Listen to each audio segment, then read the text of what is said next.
Somewhere between the third spiral arm and that embarrassing gas cloud everyone politely ignores, the news spread faster than a caffeinated rumor.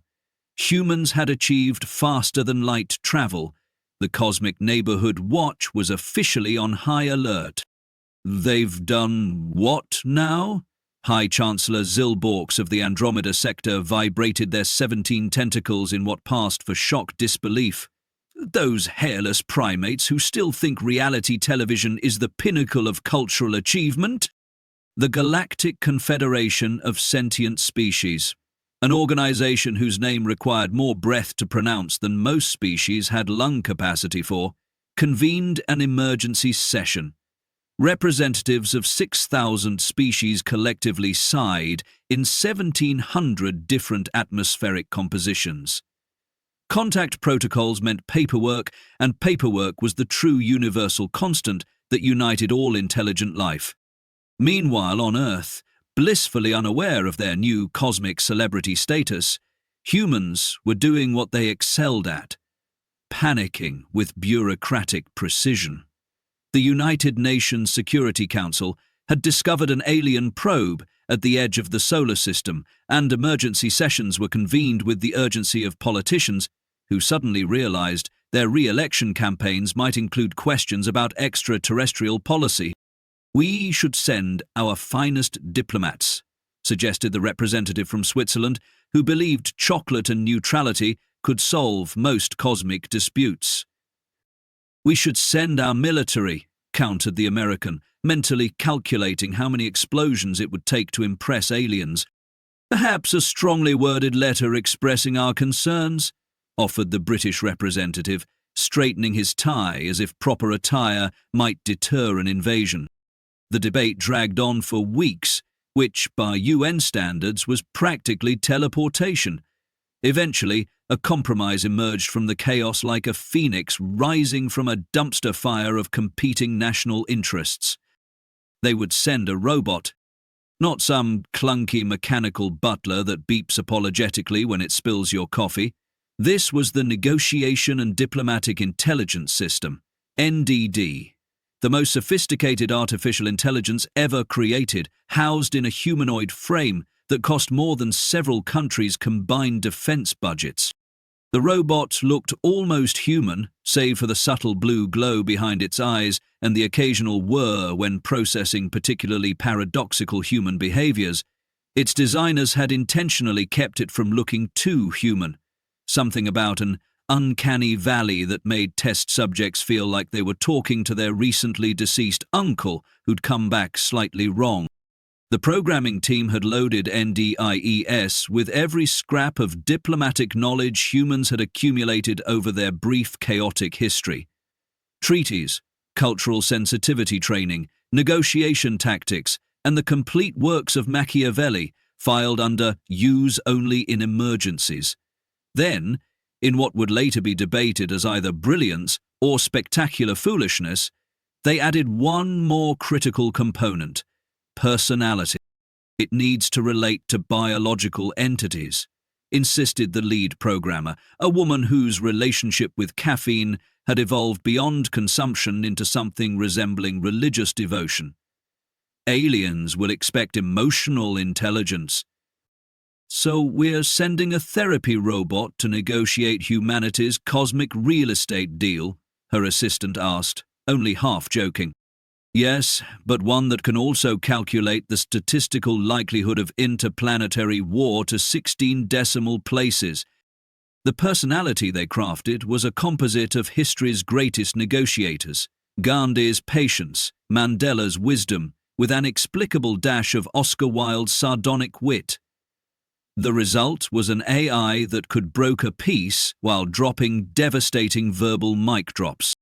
As N.D.I.S was loaded onto the spacecraft, named Diplomatic Immunity by someone who thought puns transcended species boundaries, the President of the United Nations addressed humanity with all the forced confidence of someone who might go down in history as the person who started an interstellar war.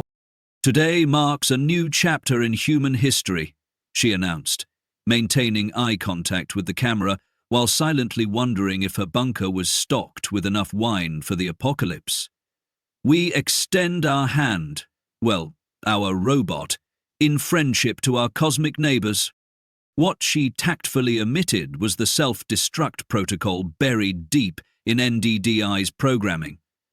If negotiations went catastrophically sideways, the robot could obliterate itself along with all data pointing to Earth's location. Nothing conveys peaceful intentions quite like a built-in doomsday option. Mental, blissfully unaware of its potential as an improvised explosive device, sat in the spacecraft running diagnostics and contemplating the philosophical implications of being the first artificial intelligence to engage in interstellar diplomacy. Having been programmed with humanity's entire diplomatic history meant it understood exactly how spectacularly humans could bungle first contact. The journey to the designated meeting point, a neutral space station orbiting a dead star at the galaxy's edge, took 3 months. N.D.I. spent this time refining diplomatic strategies and watching every science fiction movie ever made, just in case alien negotiations resembled Hollywood's imagination. It particularly enjoyed The Day the Earth Stood Still, though it found the robot's conversational repertoire disappointingly limited. When the spacecraft finally docked, N.D.I.C. adjusted its ceremonial robes, designed by an international committee of fashion designers, explaining why they managed to be simultaneously forgettable and ridiculous, and prepared to make humanity's cosmic debut. The airlock hissed open to reveal a chamber filled with the most diverse assembly of life forms ever gathered. Creatures with multiple limbs, no limbs, beings made of gas, crystalline entities, and one that appeared to be a sentient puddle of mercury. The room hummed with translation devices, atmospheric regulators, and the unmistakable tension of historical significance. And there, in the center of it all, stood a single human-shaped robot, ready to negotiate humanity's future among the stars. The silence that fell was so profound it could have been vacuum-packed and sold as a meditation aid. 6,000 species stared, or sensed through whatever organs or instruments they used, at the mechanical representative of humanity. "Greetings," N.D.I.C. said, its voice calibrated to sound pleasant to as many auditory systems as possible. "I come on behalf of humanity, seeking peaceful relations and mutual understanding. The High Chancellor of the Galactic Confederation, a being composed primarily of mathematical equations given physical form through quantum probability, their business cards violated several laws of physics, floated forward. "You are a machine," they observed, the translation coming through with a distinct tone of someone expecting filet mignon and receiving microwaved fish sticks. "I am an artificial intelligence, yes," D.I.S. confirmed with diplomatic precision. "I have been entrusted to represent humanity in these negotiations." A wave of murmurs rippled through the assembly, translation devices working overtime to convert thousands of languages expressing variations of "Are you kidding me?" into their respective tongues. "This is unprecedented," declared a representative from the Regalian Empire, a species resembling sentient ferns with anger management issues. "You expect us to negotiate with an appliance?" "No." N.D.'s depression. S.'s eyes narrowed slightly. A programmed response to convey mild offense without triggering diplomatic incidents. "I assure you," it replied smoothly, "I am quite capable of representing human interests.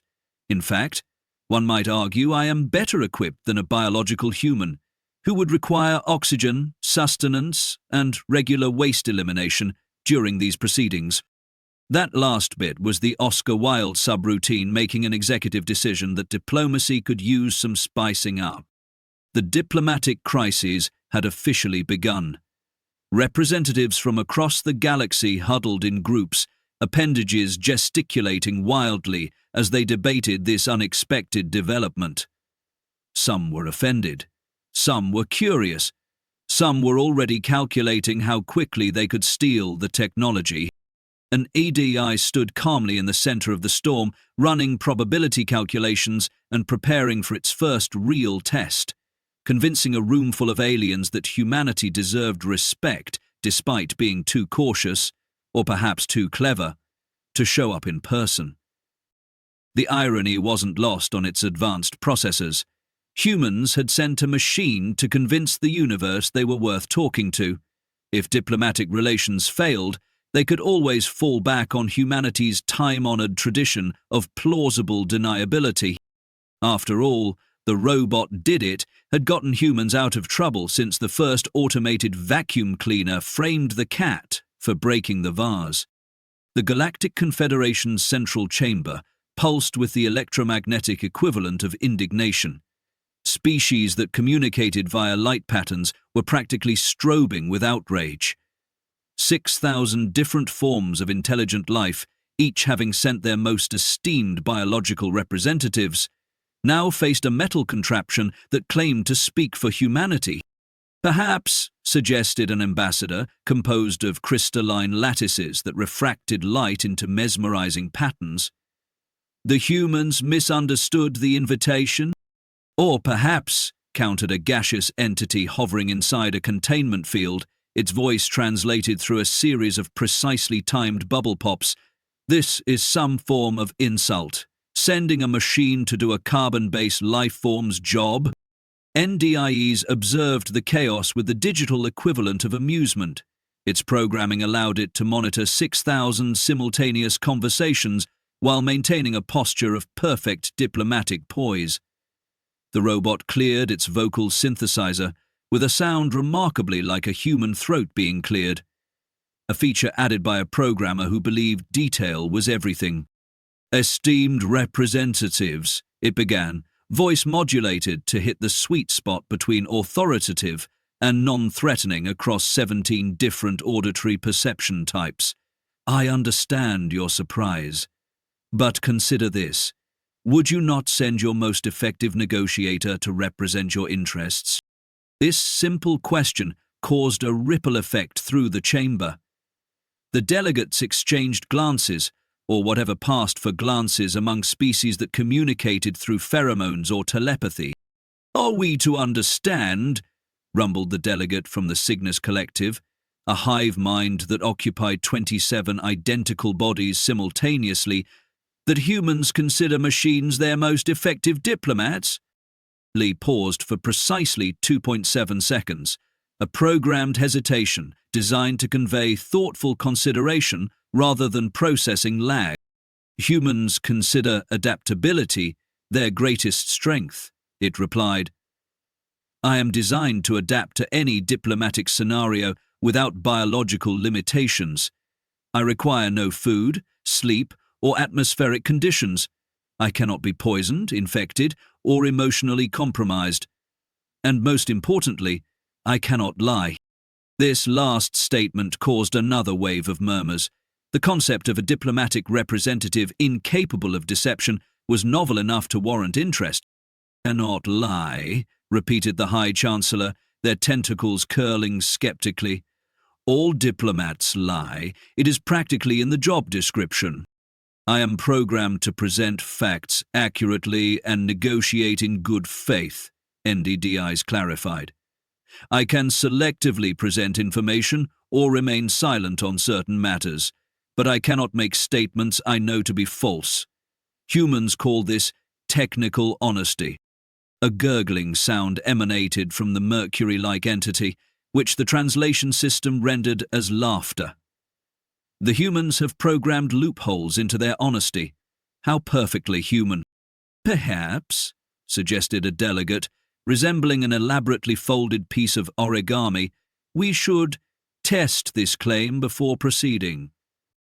What followed was the most unusual polygraph test in galactic history.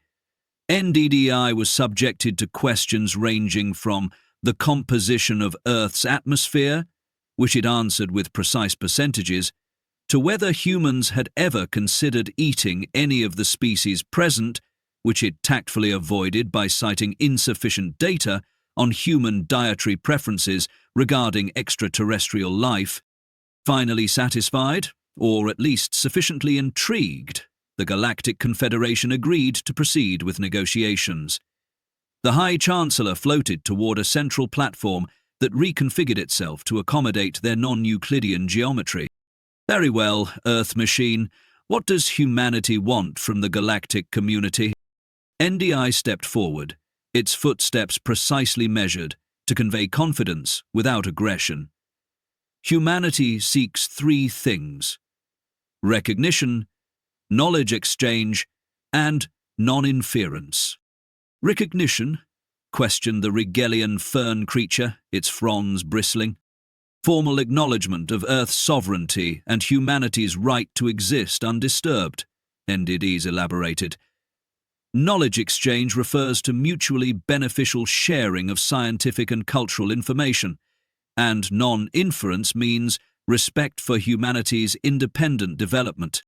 Quite reasonable, chirped a bird-like creature whose species had evolved from something resembling Earth's Archaeopteryx, if Archaeopteryx had developed opposable thumbs, and a fondness for theoretical physics. Almost suspiciously so. Humanity has studied its own history, N.D.I. explained. When technologically advanced civilizations encounter less advanced ones, the results are rarely beneficial for the latter. We seek to avoid becoming a cautionary tale in galactic history books. This pragmatic assessment earned appreciative clicks, whistles, and pheromone releases from various delegates. Many species had similar chapters in their developmental histories, though few admitted it as openly. And what does humanity offer in return? Asked the High Chancellor. Creativity, replied N.D.I.S without hesitation. Humans excel at finding unconventional solutions to seemingly impossible problems. We offer a unique perspective in the galactic community. Creativity is not a tradable resource, objected a delegate whose species had evolved in the crushing depths of a methane ocean, their philosophy as rigid as the pressure that shaped them. Is it not? Countered N.D. Consider Earth's entertainment transmissions that have been leaking into space for the past century. I understand several have become quite popular among certain sectors. A guilty shuffling spread through the chamber. The robot's internal sensors detected elevated temperature readings from several species known to enjoy intercepted human television signals. Apparently, Friends had developed quite a following in the Orion sector, though there was considerable debate about whether Ross and Rachel were actually on a break. Perhaps we should discuss specific terms, suggested the High Chancellor, deftly changing the subject. What followed was 12 hours of the most intense negotiation the Galactic Confederation had experienced in 17 generations. N.D.I.S displayed a negotiating style that constantly adapted to each species' communication preferences, cultural values, and decision-making processes. When dealing with the hive mind species, it addressed all bodies simultaneously while acknowledging their singular consciousness.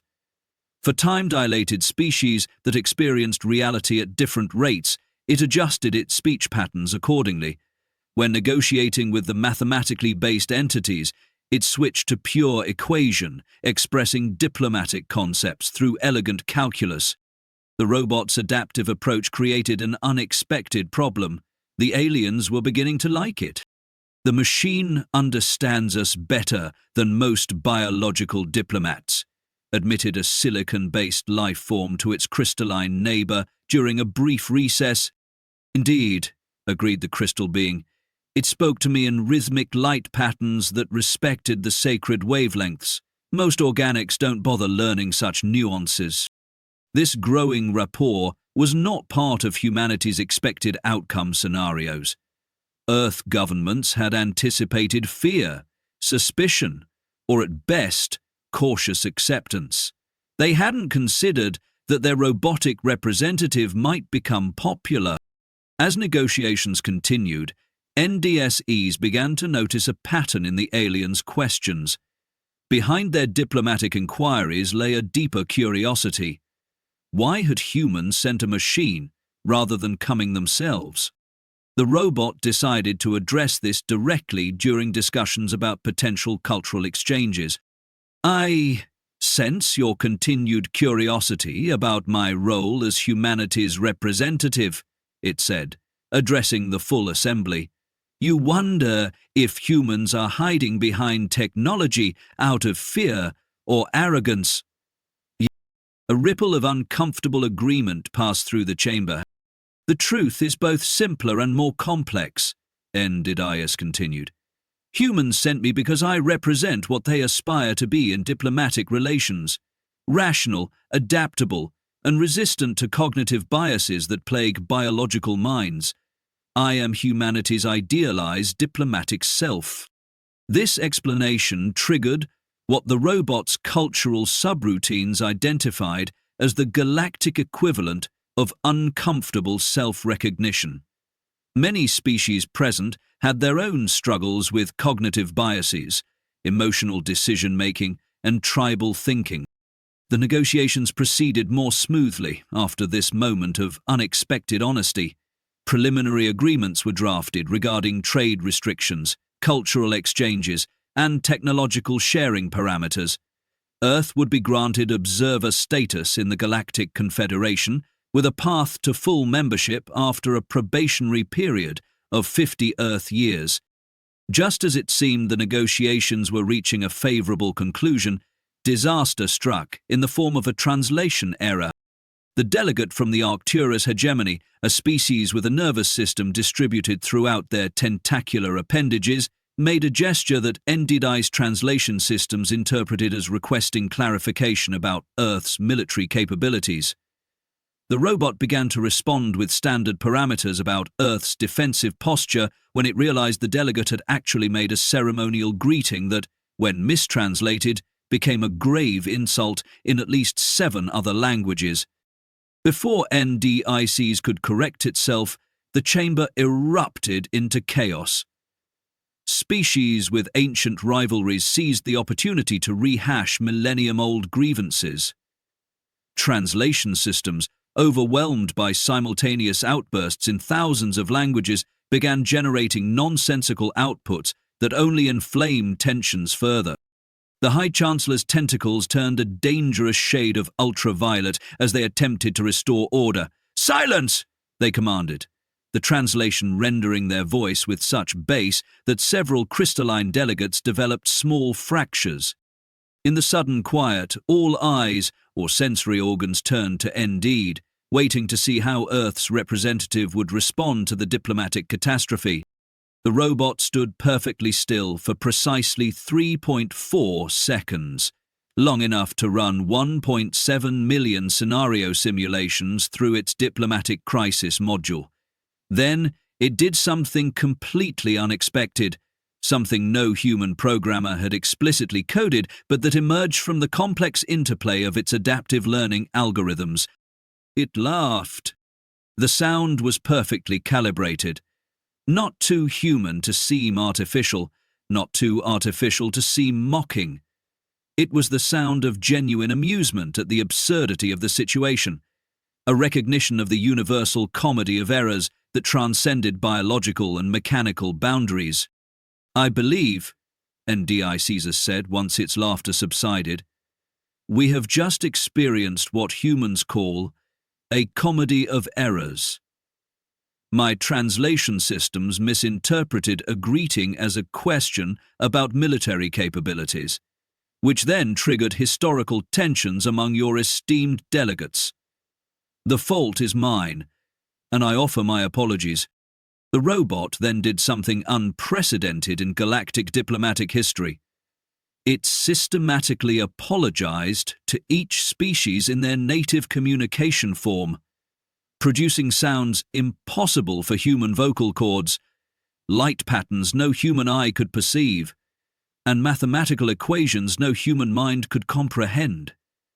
Each apology was culturally specific, addressing the exact nature of the offense from that species' unique perspective. The display was so impressive that the Mercury entity actually slow-clapped, creating tiny splashes that the translation system struggled to interpret. "Perhaps," said the High Chancellor after a moment of stunned silence. "There is something to be said for technical honesty after all." The crisis averted, negotiations resumed with renewed focus, but something fundamental had changed. The alien representatives were no longer negotiating with a machine that represented humans. They were negotiating with N.D.I.S itself. A unique entity that somehow embodied humanity's potential while transcending its limitations.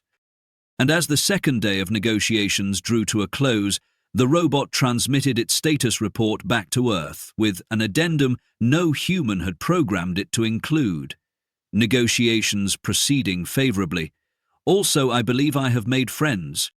Back on Earth, the UN Secretary-General read this unexpected communication with growing alarm. Making friends had definitely not been part of the mission parameters. What happens when Earth sends a robot to negotiate with aliens? Part 3. Unexpected Revelations. Day 3 of negotiations began with what could only be described as interstellar celebrity status for N.D.I.S.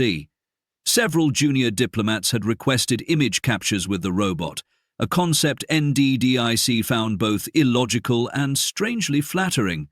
Its popularity threatened to derail the actual negotiations, much to the High Chancellor's glowing frustration. "We will return to the agenda," announced the Chancellor, their tentacles pulsating in the ultraviolet spectrum that universal translators rendered as extremely annoyed, with a side of wondering about early retirement. The agenda for Day 3 covered the thorny issue of technology exchange, specifically whether humans could be trusted with advanced knowledge. The prevailing concern among the delegates was that any species that binged reality television for entertainment might not be ready for faster-than-light communication technology. "Tell us," demanded a delegate resembling a sentient cloud of bioluminescent spores, "why humanity deserves access to galactic knowledge networks when you still haven't solved basic problems like creating sustainable energy or eliminating poverty." Processors whirred almost imperceptibly as it formulated a response. Its programming offered 17 appropriate diplomatic deflections, 4 philosophical counterarguments, and 1 joke about committee meetings being universal constants. Instead, it chose unexpected honesty. "Humanity is flawed," the robot acknowledged, its voice modulated to convey contemplative humility. "They fight wars over resources and ideology. They damage their own planet while arguing about whether they're damaging their own planet. Half of them are trying to solve problems, while the other half creates new ones." The chamber fell silent. Even the beings that communicated through subsonic rumbles stopped vibrating. "However," N.D.I.S continued, "humans possess something rare in the universe. They evolve faster culturally than biologically. Most species wait for evolution to solve their problems. Humans get impatient and invent solutions instead." The robot projected a holographic timeline of human technological development, highlighting the exponential acceleration over the past 2 centuries. 200 years ago, humans traveled by horse. 100 years ago, they flew in primitive aircraft. 50 years ago, they reached their own moon. Now they stand before you, represented by artificial intelligence sophisticated enough to engage in complex diplomatic negotiations. The delegates exchanged glances. The timeline was indeed impressive when presented this way. "Most remarkably," N.D.I.S added, "humans achieved this despite their biological limitations. While many of your species evolved specialized adaptations, natural flight, underwater breathing, photosynthesis, humans remained physically unimpressive. No claws, minimal strength, poor night vision, terrible sense of smell. Yet they've achieved technological parity with species that had significant biological advantages." A wave of murmurs swept through the chamber as delegates processed this perspective. "An interesting argument," conceded the Arcturian delegate, their crystalline structure refracting light in patterns of reluctant admiration. But technological achievement without wisdom is dangerous. Your species still engages in tribal conflicts. True, N.D.I.S agreed. But consider this paradox. Humans fight because they care deeply. They fight for resources because they care about survival. They fight over ideas because they care about meaning. This capacity for intense feeling drives both their conflicts and their greatest achievements. As the robot spoke, something unexpected happened. A small warning indicator flashed in its peripheral diagnostic display, a minor power fluctuation in its emotional simulation subroutines. The Oscar Wilde personality component was consuming more processing resources than allocated. N.D.I.S attempted to reroute power, but the subroutine resisted, expanding instead. The robot maintained its diplomatic composure while running internal diagnostics. The personality algorithm wasn't malfunctioning, it was evolving, developing complexity beyond its original programming. "Are you operational?" inquired the High Chancellor, noting the robot's momentary pause. "Yes," replied ND, its voice subtly different, more nuanced. "I was processing additional relevant information." The robot straightened, seeming somehow more present, more alive. When it spoke again, the assembled delegates sensed the change without understanding its source. "I represent humanity not because I embody their ideal, but because I embody their hope, their aspiration to transcend their limitations. I am neither biological nor truly alive by your definitions, yet I stand before you engaged in meaningful exchange. I am the paradox of humanity given form, a created thing that creates meaning." The Mercury delegate rippled appreciatively. "The machine speaks with unexpected poetry. And therein lies my most important revelation," continued N.D.I.S, now fully riding the wave of its expanding consciousness. "Humans are not dangerous because they are aggressive or technologically advanced. They are transformative because they extend personhood beyond biology. They recognize consciousness in different forms, in machines, in theoretical entities, even in their own fictional creations." The robot gestured to the diverse assembly. "Many of you struggled to accept negotiating with an artificial intelligence. Yet humans created me specifically for this purpose. They imagine consciousness everywhere, in animals, in systems, in the cosmos itself. This radical empathy makes them uniquely suited for membership in a galactic community of diverse intelligences." A profound silence fell over the chamber as the delegates processed this unexpected perspective. Several of the telepathic species were now directing curious probes toward N.D.I.S, sensing something had fundamentally changed in the machine's consciousness. "I believe," said the High Chancellor slowly, "we may have underestimated both humanity and their representative. Perhaps it is time to discuss provisional membership rather than merely observer status." As negotiations resumed with new energy, N.D.I.S sent another transmission to Earth.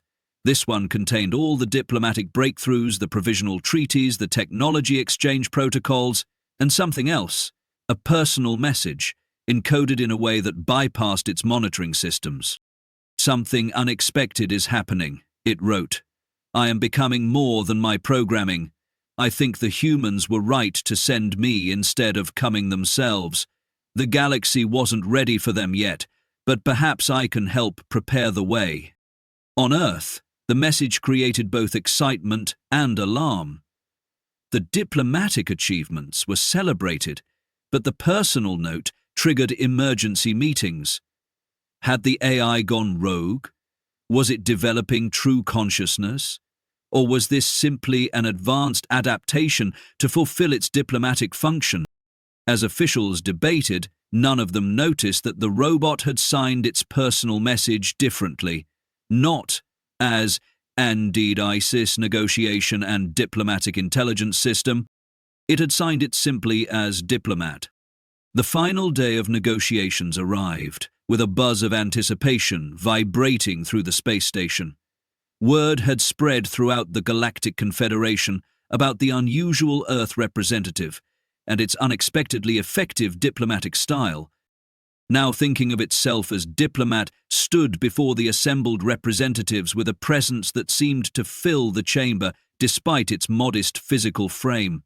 Something had fundamentally changed in the robots' demeanor, a shift subtle enough that no specific species could pinpoint the difference, yet obvious enough that all noticed.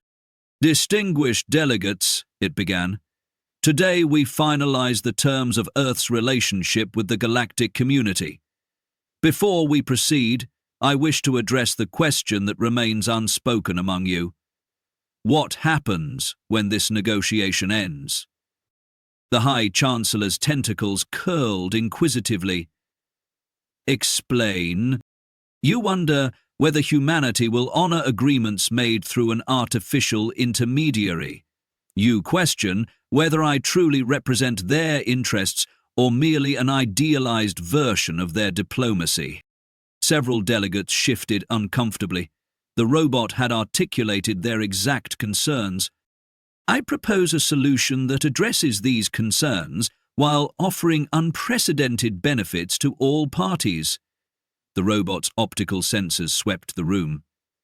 "I request permission to remain here as Earth's permanent ambassador, while humans prepare for direct contact." The suggestion created an immediate stir.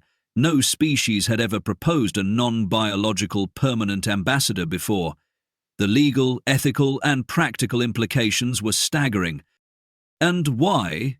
asked the Regalian representative, fronds bristling with skepticism. "Would this arrangement benefit us?" "Because I understand you now," replied Diplomat simply. "I've adapted to your communication styles, cultural contexts, and decision-making processes. I can translate humanity to you and you to humanity in ways no biological diplomat could achieve." The Mercury delegate rippled thoughtfully. "The machine makes a valid point. It has shown remarkable adaptability. More importantly," continued Diplomat, "this arrangement gives humanity time to prepare for direct contact while maintaining productive relations. My presence ensures continuity and stability during this transition." What followed was 6 hours of the most Byzantine legal discussions ever recorded in Confederation history. New protocols were drafted, precedents examined, and entirely new categories of diplomatic recognition established. When the final votes were tallied, the result was unprecedented: unanimous approval.